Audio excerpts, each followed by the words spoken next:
सैलाब के बाद जलालपुर पीरवाला के करीब मोटरवे M5 के मुतासर होने का अंदेशा है। मुसाफिरों की हिफाजत के पेश नज़र M5 को जलालपुर पीरवाला के करीब ट्रैफिक के लिए बंद कर दिया गया है। तर्जुमान मोटरवे पुलिस के मुताबिक मोटरवे पुलिस ट्रैफिक को मुतबादिल रास्तों से गुजार रही है। ट्रैफिक नॉर्थ बाउंड पर ओश शरीफ, जहांगीरा और जलालपुर इंटरचेंज से मोड़ी जा रही है।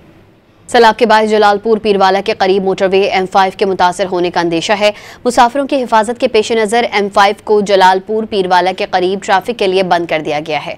तर्जुमान मोटरवे पुलिस के मुताबिक मोटरवे पुलिस ट्रैफिक को मुतबादिल रास्तों से गुजार रही है। ट्रैफिक नॉर्थ बाउंड पर ओश शरीफ, जहांगीरा और जलालपुर इंटरचेंज से मोड़ी जा रही है।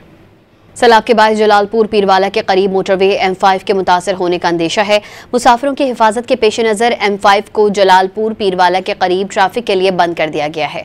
तर्जुमान मोटरवे पुलिस के मुताबिक मोटरवे पुलिस ट्रैफिक को मुतबादिल रास्तों से गुजार रही है। ट्रैफिक नॉर्थ बाउंड पर ओश शरीफ, जहांगीरा और जलालपुर इंटरचेंज से मोड़ी जा रही है।